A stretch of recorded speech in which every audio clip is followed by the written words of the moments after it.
네, 수요일 오후장 선곡투자 오후 증시의 정윤선입니다. 우리 시장 정말 잘 버텨내주고 있습니다. 뉴욕 증시 급락에 오늘 아시아 증시가 일제 1%대 하락세를 보이고 있는 반면에 우리 시장은 조금 더 낙폭을 줄여내고 있습니다. 그 이유 우리 시장에만 있는 힘이 있기 때문이죠. 바로 여러분입니다. 우리 개인 투자분들의 힘으로 글로벌 증시 대비 선방을 하면서 불안감 속에서도 잘 버텨내주고 있습니다. 코스피는 0.6%, 코스닥은 0.2%까지 하락폭을 줄여가고 있는데요. 과연 얼마나 더 힘을 내줄 수 있을까요? 수요일 오후장에 대한 흐름 주제 세계로 함께 짚어보도록 하겠습니다. 오늘은 와운의 박창윤 파트너와 함께할게요. 어서 오세요. 네, 안녕하세요. 네, 자 여러분의 힘으로 지금 낙폭을 많이 줄여내고 있는 우리 시장입니다. 뉴욕 증시 보고 사실 오늘장 걱정 많이 했었는데 네, 그렇죠. 지금 낙폭을 줄여내는 힘이 과연 언제까지 얼마나 더 갈 수 있다라고 보세요? 일단 지금 나타나고 있는 동학개미군 힘 자체는 말 그대로 유동성 힘이죠. 이런 흐름 자체는 계속해서 지속이 되고 있기 때문에 언제까지 갈 거냐 여기에 대해서는 당연히 모르는 거고요. 이런 흐름 자체는 당연히 계속 지속이 되고 있기 때문에 이런 흐름이 끊기기 전까지 주식시장에서는 계속해서 우리는 트레이딩을 해야 된다 이렇게 생각을 하고 있습니다. 그럼 뉴욕 증시의 이런 불안감과는 우리 시장은 차별화되게 조금 더 선방할 수 있는 힘이 그래도 좀 더 나타날 수 있다라는 데 베팅을 하세요? 선방을 하고 있는데요. 선방을 하고 있는데 마음 한켠이 되게 불안합니다. 그리고 시장의 색깔이요. 지난주 이제 목요일 금요일을 기점으로 완전히 또 달라졌어요. 그동안에는 이제 기술주, 성장주 중심으로 비백 중심으로 강세 흐름이었는데 이런 기술주, 성장주 중심에서 이제는 정책 관련 개별주로 완전히 바뀌었어요. 그러니까 개별주 대응 잘하시는 분들, 이런 분들이 요즘 시장에서는 소위 말해서 돈을 벌 수 있는 장인 것 같습니다. 네. 자, 지금 뉴욕 증시가 어느 정도 기술주들에 대한 강한 움직임이 그동안 나타났어서 우리 시장에서도 BBIG를 중심으로 열심히 올라서다가 최근에 뉴욕 증시 흔들리고 우리 BBIG도 사실 좀 쉬어가고 있거든요. 네. 그러면 이들이 계속 조금 더 쉰다라고 하면 이런 우리 주도 섹터 성장주들도 좀 더 쉴 가능성이 있겠네요. 네, 좀 더 쉴 가능성은 있는데요. 근데 이상하게 이거였죠. 지난주에도 우리가 얘기를 했었다시피 지수는 되게 강한데 내 계좌는 안 오른다. 맞아요. 딱 그런 상황이잖아요. 지금 시장의 색깔이 딱 묘해요. 그러니까 이상하게 지수는 안 빠지는 것 같은데 정말 힘들고 어렵습니다. 왜? 그동안의 시장에서 우리가 주목을 했었던 기술주, 성장주, 즉 주도주 이런 쪽 같은 경우에는 지금 쉬어가고 있고 오히려 빠지고 있는데 지수가 탄탄하게 받치고 올라오는 부분은 그동안에 우리가 주목을 아예 하지 않았던 이런 종목들까지도 지금 올라오면서 소위 저기 밑에 있었던 개별 종목들이 올라오면서 시장을 받쳐주는 모습이 나타나니까 맞아요. 오히려 시장은 이상하게 안 빠지네? 상대적으로 강하네 이런 느낌이 드는 거죠. 하지만 시장의 색깔이 바뀌는 가운데 이런 발빠른 순환에 빠르게 적응 못 하시는 분들 같은 경우에는 정말 어려운 장이죠. 그러면 지금 이야기해 주셨다시피 결국에는 뉴욕 증시의 성장주들이 언제 올라올지 모르니 우리 시장이 이끌어줬던 BBIG, 기술 이런 성장 섹터들도 언제 안정을 찾을지 모른다. 그쪽은 딱 시세의 답을 물어봐야 될 것 같아요. 주가의 답을 물어봐야죠. 즉 애플, 테슬라 주가 급락으로부터 촉발된 기술주 지금 현재 흔들림이잖아요. 그러면 애플, 테슬라 주가 자체가 언제쯤 안정화될 건지는 서학개미 분들한테 물어봐야죠. 그리고 네. 테슬라, 애플 주가한테 물어봐야 될 것 같습니다. 그러니까 모른다는 거네요, 결국에는. 어떻게 될지. 그러니까 우리나라 성장주가 안정을 찾는 그 시기 자체는 애플과 테슬라 주가 자체가 안정을 찾아서 성장주 중심으로 다시 본 궤도에 올라갈 때 다시 안정을 찾을 거기 때문에 그 전까지는 우리는 애플과 테슬라 그리고 미국 기술주 성장주 이런 흐름을 보면서 안정을 찾을 때 그 이유가 될 것 같다 생각을 하고 있고 네. 내일이 이제 동시만기잖아요. 맞아요. 그리고 이제 미국장 이제 만기라든지 이런 부분도 앞두고 있잖아요. 문제가 됐던 부분이 뭐였나요? 결국 이제 나스닥 거래라고 하는 소프트뱅크 콜옵션 매수에서 비롯된 이런 변동성 확대였잖아요. 그러면 이런 그 옵션이라든지 이런 옵션 만기 체크해가지고 이게 만기가 되는 시점 전후해가지고 일정 부분 해소되지 않을까요? 그렇게 되면 그때 전후해서 애플, 테슬라를 비롯한 미국 기술주 안정을 찾고 우리나라 비비 안정을 찾고 그러면서 이제 성장주라든지 이런 쪽을 논의를 해봐야지 지금 현재 하루에 뭐 20%씩 떨어지고 있는 종목한테 테슬라가 그렇잖아요. 그런 상황인데 거기다 대고 이제 언제쯤 안정을 찾을까? 이거는 사실 좀 시기상조인 것 같아요. 그럼 안정에 대한 일정의 팁으로 일단 미국에서 이렇게 만기일이 지나고 나서 그렇죠. 왜냐하면 기술주들의 인위적인 상승이라고 이야기를 할 정도로 손정희 회장의 이런 콜옵션 매수에 대한 이런 부분이 상승을 이끌었기 때문에 여기에서 어떻게 될지에 대한 변동성에 대한 우려가 일단 미국 만기일이 또 기점이 될 수 있고 우리도 선물옵션 동시 만기일이 있기 때문에 이러한 일정들을 보내고 나서 어떻게 방향을 잡을지가 결국에는 관건이 되겠다. 있다라는 그렇죠. 그리고 거네요. 나서 이제 주도주가 새롭게 또 나올 수 있겠죠. 그럼 그때까지 어느 정도 안정을 찾기 전까지는 결국에는 지금 보면은 그린 뉴딜로 갔다가 디지털 뉴딜로 갔다가 차익 실력 확 나왔다가 좀 빠졌다 싶으면 또 반등이 나왔다가 너무 어수선한 장이잖아요. 그렇죠. 그럼 이 장이 더 이어질 수 있겠네요. 이런 상황이 좀 더 이어질 것 같아요. 그러니까 소위 지금 말씀드렸잖아요. 기술주 성장주 장에서 지금은 정책이 중심이 되는 장이고 정책이 중심이 되는 장이면 어떤 무슨 정책 발표라든지 네. 개별 테마라든지 그리고 개별주 각계전투하는 형태로 우리가 그동안에 주목을 받지 않았던 이런 종목들이 올라오고 있고요. 지금 보시면 뭐 서학개미, 리스크 관리 뭐 이런 쪽으로 좀 말씀을 드렸었고 네. 리쇼어링 뭐 이런 부분 말씀드렸는데 뭐 제조업만 리쇼어링 그러니까 국내로 복귀하는 게 아니라 서학개미 분들도 이제 지금 테슬라 크게 문제가 되고 있잖아요. 그러다 보니까 이런 쪽 관련해서 다시 국내로 다시 한번 유턴을 하면서 이런 흐름 자체가 계속해서 전개가 되면서 각계전투 형태의 종목 중심 모멘텀 대응이 나올 것 같다. 근데 이런 쪽은 정말 어려운 고수분들의 영역이잖아요. 맞아요. 그러니까 이쪽에 자신 있는 분들은 적극적으로 매수할 것 같은데 저는 솔직히 개인적으로 말하면 주도주 포지션 트레이딩 하는 쪽이기 때문에 자신이 없습니다. 그렇기 때문에 일정 부분 현금 확보하면서 가지치기 하고 있고요. 지금 비비기라고 하는 지금 네. 총 종목이 있잖아요. 그 중에서도 저는 일정 부분 좀 현금화하면서 좀 챙길 거 챙겨가고 있어요. 다 지금 현금 확보를 해 나가신다. 왜냐하면 고수분들도 쉽지 않으실걸요. 네. 이렇게 하루하루가 내용이 바뀌는 흐름이 빠른 장인데 여기에 박자를 어떻게 탁탁탁탁 다 맞출 수가 있겠어요. 그렇죠. 그러면 지금 현금 확보에 대한 팁은 뭐 어떻게 하세요? 안 움직이는 종목들 어느 정도 정리를 하고 오른 종목들은 또 수익 실현을 하고 뭐 어떻게 하세요? 그러니까 핵심적인 종목 중심으로 가지치기 이게 바로 키포인트입니다. 그러니까 내가 이제 포트폴리오를 딱 보면 예를 들어서 5종목이든 10종목이든 그중에서 내가 반드시 꼭 가져가야 될 종목은 포트에다 남겨야 되고요. 좀 어정쩡하게 빠져있는 종목들 있잖아요. 저희도 들어오기 전에 그런 얘기를 했었는데 한 4, 5% 빠진 종목들을 어떻게 해야 되느냐. 그러니까 애매하잖아요. 애매하게 빠진 친구들. 저는 오히려 그런 종목들은 과감하게 잘라야 된다고 생각을 합니다. 왜? 4, 5% 빠져있는 종목들은 이 장이 4, 5% 빠져있는 것들은 그동안 우리가 좋다고 해가지고 그 프리미엄을 주고 산 종목들이잖아요. 성장주 섹터에. 네. 차라리 그런 종목들을 판 다음에 현금을 가지고 있다가 핵심적인 종목들 나중에 물이라도 한번 더 타고 그런 용도로 사용하고 그럼 많이 빠져있는 종목은 어떻게 해야 되느냐 궁금증 많이 있으실 거잖아요. 네. 예를 들어서 30% 50% 빠져서 손 쓸 수 없는 종목들 그런 종목은 버텨야 됩니다. 왜? 지금 장은요. 우리가 그동안에 관심을 갖지 않았던 종목들이 유독 세게 올라와요. 예를 들어서 대한유화 이 무거운 종목이 20% 넘게 올라가는 거 그러니까요. 보고 깜짝 놀랐습니다. 거의 50% 가까이 올라왔잖아요. 그러니까 그동안에 우리가 주목하지 않았던 종목들이 갑자기 튀어 올라오는 이런 장이기 때문에 딱 이렇게 생각하시면 될 것 같습니다. 프리미엄을 주고 산 이런 종목들 성장주 어정쩡하게 빠져있는 친구들은 빠르게 잘라서 현금 확보하자. 많이 빠져있는 종목들은 이렇게 순환에 돌아가면서 올라오기를 기다려보자. 이렇게 말씀드릴게요. 그러면 또 많이 오른 종목들은요? 많이 오른 종목들은 또 적당히 역시? 좀 차익 실현. 역시 예, 다 적당히- 조금씩 현금을 확보하는 전략인 거네요. 한꺼번에 싹 팔 수는 없잖아요. 계좌를 밀어버릴 수가 그러니까요. 없잖아요. 그러니까 결국에는 시장에 대한 불확실성이 있기 때문에 현금 확보에 대한 전략 또 현금 확보의 팁에 대해서 이야기를 해주셨습니다. 네. 근데 또 시장에 받쳐줬던 이 축 중에 하나가 또 백신 개대였는데 네, 그렇죠. 이 영국의 아스트라제네카가 임상을 중단한다라고 하면서 사실 시장이 또 충격이고 네. SK케미칼이 또 급락에 나오고 있어요. 그렇죠. 이쪽은 어떻게 해야 되나요? 일단 SK케미칼부터 먼저 말씀드릴게요. 저는 일단 절반 정도는 좀 팔아서 비중을 좀 축소를 해놓고 나머지 절반 지켜볼 필요가 있다 이렇게 생각을 합니다. 좋은 측면과 안 좋은 측면이 있죠. 좋은 측면은 일단 실적 자체가 상당히 좋게 나올 거다. 사실 뭐 독감 백신 지난주에도 말씀드렸다시피 기존에 기침이라도 한번 할라치면 지금은 일상생활이 불가피할 정도잖아요. 네. 그러다 보니까 독감 백신의 수요 자체가 급증을 하면서 관련 매출 자체가 사상 최대치를 찍을 거다. 이런 부분이 긍정적이지만 하지만 우리가 아스트라제네카향 CMO 백신 수주 물량 때문에 재평가받은 게 SK케미칼이잖아요. 그러니까요. 그런 부분 때문에 좀 절반 정도는 좀 줄여놓고 절반 정도는 이런 실적 숫자 기대해보자 이렇게 생각하고 있고요. 저는 이거보다 더 문제라고 생각을 하는 것 자체가 제가 오늘 사실 아침에 좀 소위 말해서 좀 두려웠던 이유가 이거였어요. 우리가요 생각을 해보세요. 지난달에 시장이 유독 많이 올라왔었던 이유가 뭘까요? 결국 백신 개발에 대한 기대감이잖아요. 맞아요. 빠르면 9월 중에 여기에 대한 중간 결과 발표 나오고 10월 중에 여기에 대해서 상업 생산 시작을 해서 11월 1일 뭐 이럴 때 배포를 할 수 있다 이런 내용이었잖아요. 미 대선 이전에 그러니까.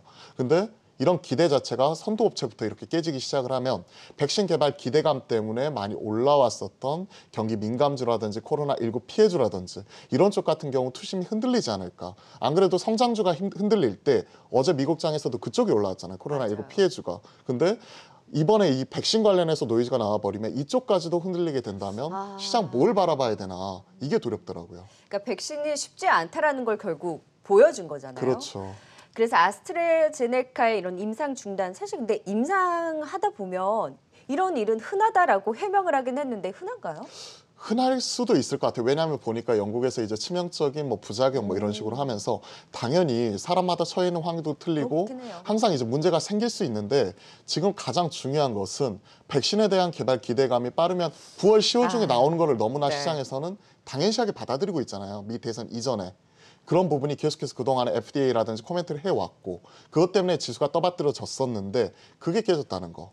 그리고 이것뿐만이 아니라 이제 모더나라든지 화이자라든지 지금 현 시점에서 FDA에서 승인 내준다 해도 우리 싫어, 노. 왜 그러냐면 공동으로 서약해가지고 이런 부분도 얘기가 나왔었잖아요. 네. 그 말인즉슨 그만큼 개발은 어려운 거고 향후 이런 데 스탠스에 있어서 조심스러울 수밖에 없다는 건데 주식시장이라는 거는 이런 기대감을 빠르게 반영시켜서 주식을 올려놓다 보니까 이런 쪽에서 스크래치가 나기 시작을 하면 유독 시끄러워질 수 있어요. 파급 효과가 커요. 지금 계속 불확실성이 확대되고 불안감까지 네. 계속 시장을 좀 옥죄고 있기 때문에 계속 현금 확보에 대한 전략, 지금 경계감을 가지고 일단은 좀 리스크 관리가 필요하다라는 관점에서 이야기를 주셨는데 그러면 종목들 안에서는 이슈에 따라서 또 계속 빠르게 변할 수 있다라고 네, 하셨잖아요. 그렇죠. 그래서 조금 압축해서 특징주와 함께 오늘 그나마 좀 대안책이 될 수 있을까 하는 쪽을 찾아봤어요. 니콜라와 GM이 전략적 제휴를 맺는다. 네, 그래서 그렇죠. 사실 테슬라가 또 빠졌던 부분도 있었죠. GM과 이제 경쟁 관계니까. 네, 그렇죠. 그래서 이제 니콜라 관련해서 우리 업체들에 대한 수소차 부품을 쓸 수밖에 없다. 네. 라면서 오늘 일부 종목들, 뭐 세종공업, 뭐 모토닉, 그리고 뭐 유니크, 류로스 일부 종목들 좀 오르거든요. 여기서는 좀 기회를 찾아볼 수 있나요? 일단 종목별로 처해있는 환경이 틀려요. 모토닉 같은 경우에 많이 올랐는데 수소 관련이라기보다는요. 최근에 유니슨이 대주주가 일본 쪽에서 국내로 바뀌었죠. 네. 모토닉은 그 이슈가 상당히 강합니다. 모토닉 지분관계 이슈 보시면요. 일본 쪽이에요. 그 이슈가 또 바뀔 수 있다. 이런 개별적인 사행 자체가 있으면서 최근에 네. 올라오는 거고 그런 쪽 관련 리스트가 좀 나와 있는 게 있거든요. 그런 쪽도 나중에 기회 되면 말씀드릴 거고요. 나머지 보시면요. 오늘 유로스 같은 경우는 강한데 아침부터 세게 올라갔었던 JNK 히터라든지 일진다이아라든지 세종공업, EM코리아 등 관련 대다수 수소차들이 지금 보시면 윗꼬리가 달린다든지 어느 정도 음봉이 나오면서 차익 실현이 가파르게 나오고 있단 말이에요. 네. 이런 쪽 같은 경우에는 그냥 순환매 같아요, 지금.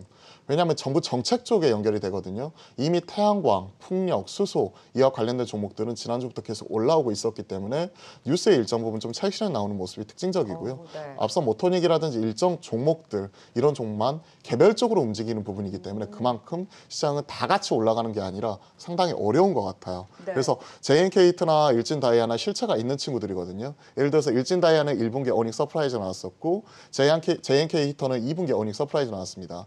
이런 친구들도 앞서거니 뒤서거니 올라갔지만 오늘 둘 다 깨졌거든요. 이런 흐름 그리고 니콜라 관련 얘기 나오면 가장 먼저 주목받았던 게 하나솔루션이에요. 그렇죠. 한화그룹주 이런 쪽 같은 경우는 오늘 보시면요.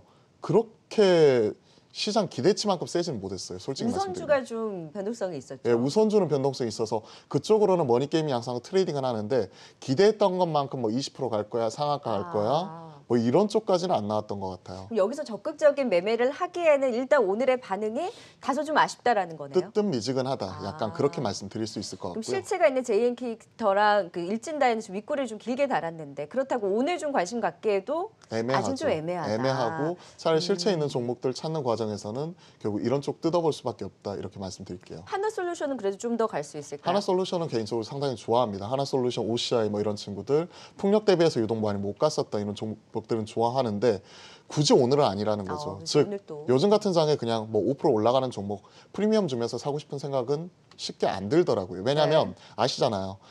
요즘 장에 그냥 따라 붙으면 돌파해서 사면 그냥 물리는 경우가 대다수 많아요. 네. 하루가 못 가고 계속 하루하루 순환매 돌면서 주도 섹터가 바뀌고 그리고 주도 종목이 바뀌고 그렇기 때문에 상당히 어려운 흐름인 것 같습니다. 이런 쪽을 대안책으로 보기에는 시장이 일단 뭐 차익 실현도 그렇고 변동성도 크기 때문에 적극적인 매매하기에는 조금은 오늘 이제 오르는 날에는 또 따라잡기도 부담스럽다. 그렇죠. 근데 네. 지금 시장의 색깔 자체는 정책은 맞아요. 확실히 지금 태양광이든 풍력이든 수소든 그리고 뭐 일부 개별적인 모멘텀을 가지고 있는 일본 쪽이 최대 주주를 갖고 있는 종목들이든 이런 쪽이 확실히 그 시장의 색깔 자체는 네. 맞는데 저는 이쪽에 자신이 없어요. 그걸 말씀을 드린 거예요. 맞아요. 자신 있는 분들의 영역입니다. 이런 쪽은. 테마주 잘하고 섹터별로 빨리빨리 이렇게 개별주 모멘텀 잘 체크하시는 분들의 영역인데 시장에서 이제 주도주 깔고 포지션 트레이딩 하는 쪽 같은 경우에는 상당히 어려운 장이면 변함이 없는 것 같습니다. 네. 일단은 실체가 있는 건 JNK터와 일진다이아고 그리고 하나솔루션과 한화가 어느 정도 이제 수혜 기대감이 있지만 또 오늘같이 오르나 따라잡기는 좀 부담스럽고 시장에 네. 대한 변동성을 감안을 했을 때 좀 매매를 해야 된다. 일단은 핵심 종목들에 대해서는 꼽아봤다라는 정도로 좀 네. 확인을 할게요. 자, 특징주 그나마 요 며칠 이 친구는 그래도 계속 가네 하는 아이들이 있어요. 대한유와 LG전자는 꼭 시장이 네, 불안할 때 그렇죠. 움직이더라고요. 그리고 유니테스트 태양전지 모멘텀 있죠. 포스코 ICT가 이제 디지털 뉴딜 얘기 나오면서 네, 그랬고요. 여기 수소 충전소도 그런데 이제 자동화 관련한 이슈로 움직이고 네. BTS 또 1위 했어요. 지금 초록뱀 초록뱀. 드라마 제작에 대한 기대감이 있는데 이쪽에서는 좀 최근에 좀 매매를 해볼 만하다라는 게 있을까요? 이쪽에서 제가 깜짝 놀랐던 게 일단 일정 부분 대한유화, 일본 오, 대한유화부터 간단하게 저도요. 체크해 볼게요. 이쪽이 2차 전지 분리막 소재로 사용되는 초고분자 폴리에틸렌 PE 쪽이죠. 이쪽 같은 경우가 내후년에 한 100억 정도 나온다고 하는데 이것 때문에 지금 시가총액이 거의 근 40~50% 올라왔어요. 네. 좀 오버슈팅한 감이 없잖아 있는 것 같은데 최근엔 그런 것 같아요. 그동안에 많이 물려 있었던 이런 대형주까지도 이렇게 한 번씩 툭툭 올라가는 장이고 IT 내에서 가장 차별화되는 게 LG전자잖아요. 이쪽 같은 경우는 상당히 좋아합니다. 언택트 시대에 집에 있는 시간이 많아지니까 TV 이런 대형 TV 이에 따른 수요 증가한다. 오케이. 유니테스트 같은 경우에는 이건 조금 퀘스천 마크가 달려요. 이와 관련돼서 태양광 관련주다. 나도 태양광이다. 이런 식으로 따지면 원익 QNC 같은 경우도 여기 태양광 관련 사업을 진행을 하고 있더라고요. 이런 것들이 느낌이 가는 거고 포스코 ICT는 정책 관련주들 디지털 뉴딜 관련해서 말 없다가 최근에 이렇게 강하게 올라오는데 지금 특징은 딱 이렇습니다. 지금은요 대장주나 그동안에 시장을 주도했었던 선도주가 가는 장이 아니라 그동안에 와에 우리가 그 밑에 깔아놓고 보지 않았던 저 밑에 있었던 이런 종목들이 갑자기 키 맞추게 하면서 올라오는 장이니까 그런 측면에서 제가 삼성 SDS하고 포스코 ICT는 같이 해석하고 있고 초록뱀은 요즘에 제일 핫해요. 여의도 그러니까요. 감성투자 어제 스냅드래곤 수혜주라고 하더라고요. 이게 그건 뭔가요? 스냅드래곤 어제 퀄컴 수주 퀄컴, 네. 받았었잖아요. 그러면 무슨 반도체 상관이에요? 시스템 반도체 이래야 되는데 스냅드래곤 이러니까 이게 용이잖아요. 용 이거 자체가 점점 이렇게 가다 보니까 뱀으로 바뀌어가지고 스냅드래곤, 스튜디오 드래곤, 초록뱀 다 같은 감성 투자라는 친구야. 농담을 하시는군요. 그렇죠. 이런 네. 친구들이 다 같이 갈 수 있다. 이러면서 이제 같이 올라가는 종목인데 그만큼 시장에서 관심사가 뜨겁기 때문에 이런 패러디도 나오는 것 같습니다. 초록뱀 같은 경우는 좀 더 가능성이 있을 것 같습니다. 그러면 조금 힘이 강하다라고 하는 친구는 대한유와 이제 초록뱀 쪽에서의 관심이 유효하다. 대한유화는 모르겠고 초록뱀은 오케이. LG전자. 저는 LG전자, LG전자하고 네. 초록뱀 말씀드리겠습니다. 진짜 요 며칠 강했어요, 이 친구들이. 그 안에서도 실적 기대가 있는 LG전자와 BTS에 대한 드라마 제작. 지금 어제 상한가에서 오늘도 다시 한번 힘을 받고 있는 초록뱀은 좀 단기적으로 조금 더 볼만하다라는 네. 오늘의 또 특징주까지 확인해 봤습니다. 일단 어느 정도 좀 투자를 쉬어도 좋다. 현금 확보에 대한 이야기를 해주시긴 했지만 그래도 시장이 이런 치고 빠지는 거에서 조금 벗어나서 조금 더 볼 수 있는 종목 픽을 그래도 꼽아볼까요? 저 단기 트레이딩 하게 된다면 저 시스템 반도체 쪽을 좀 집중을 하고 싶습니다. 이쪽이 확실하게 2분기 실적 밸류에이션 테이블 돌려보면 이쪽 같은 경우 확실히 실체가 있고요. 실체가 있는 종목 중에서 저는 오늘 가져와 봤습니다. 자, 오늘 말씀드리고 싶은 종목은 바로 네페스입니다. 사실 스냅드래곤의 진짜 수혜주는 진짜 이쪽일 수혜주예요. 텐데. 네. 그러니까 스냅드래곤 수혜주 쪽이 초록펜까지 갔는데 멀리서 찾는 게 아니라 가장 가까이 있습니다. 네페스. 그러니까 옷사트 업체죠. 말 그대로 테스트하고 범핑하고 이와 관련된 패키징하는 업체인데요. 이쪽이 삼성전자, 파운드리 반도체 관련해서 최대 수혜이고요. 제가 왜 테스나 상대적으로 더 강한 친구 대비해서 네페스를 가져왔냐면 결국 이겁니다. 테스나 같은 경우에 오늘 이렇게 세게 가고 있고 어제 얘기가 나왔을 때 가장 먼저 움직였던 친구가 네페스였어요. 근데 실적을 보시면요. 테스나 같은 경우는 어닝 서프라이즈 기록을 하면서 시장 기대치 대비해서도 훨씬 좋은 모습과 그리고 뭐 이거 같은 경우 두 자릿수 이상 성장을 기록을 했는데 네페스 실적 보시면 2분기에 적자가 났습니다. 네. 그러면서 확실하게 그동안에 유독 많이 못 갔었거든요. 근데 지금 시장은 색깔이 어쩌죠? 많이 올라간 주도주가 가는 게 아니라 주도주는 오히려 떨어지고 있고 아예 못 올랐었던 저 밑에 있었던 종목들 같은 경우는 세게 치고 올라갔기 때문에 그동안에 소외받았던 네페스 같은 경우가 현 시점에서는 좀 더 타겟을 좀 압축해서 대응이 가능할 것 같고요. 실적이 확인이 되지 않아도요? 실적 자체가 2분기에 깨졌죠. 오히려 네. 그래서 저는 그런 것 같아요. 예를 들어서 보세요. 5G 관련해서 지금 최근에 많이 올랐었던 친구가 에이스테크 솔리드였죠. 그런 주도주 쉬어가는 가운데 오히려 그동안 못 올랐었던 RFHIC 이런 친구들이 유독 세게 올랐었잖아요. KMW라든지 그런 느낌입니다. 마찬가지로 테스라나 DB하이텍 같이 확실하게 시장에서 인정을 받고 있는 이런 친구들보다는 저 밑에서 올라올 수 있는 이런 친구들이 좀 더 집중을 하자 말씀드리고 목표가는 36,000원 전 고점 부분입니다. 이 부분 말씀드리고 손절가 같은 경우에는 최근에 13선 말 그대로 20선 올라오고 있는 3만 원 선으로 짧게 제시를 해드릴 테니까 말 그대로 트레이딩 바의 관점에서 네페스 지켜보십사 말씀드리겠습니다. 네, 불안한 장에서도 그래도 시스템 반도체에 대한 관심을 갖고 계신 것 같아요. 네페스에 대해서 짚어주셨는데 이런 관련한 얘기 또 공개 방송 준비하고 계시다고요? 그렇죠. 결국 이제 이와 관련돼서 실체를 가지고 만약에 기술주, 성장주 흔들린 이후에 지금 나타날 수 있는 시장의 주도주, 성장주 흐름 체크해봐야 될 것 같은데요. 퀄컴 수주 상당히 의미 있다고 생각을 합니다. 그래서 시스템 반도체 관련주 주목할 종목들 좀 체크를 해볼 테니까 장 마감 이후에 3시 반부터 바로 공개 방송 키도록 하겠습니다. 이와 더불어 이제 매일 제가 너튜브 그리고 노란톡을 통해서 시황과 종목 각각 올려드리거든요. 이 부분 한번 들어오셔서 확인해 보시면 좋을 것 같습니다. 네, 지금 오후장에 대한 흐름 주주의 세계 와운의 박창윤 파트너와 또 이야기 나눠봤습니다. 오늘 수고하셨어요. 네, 감사합니다.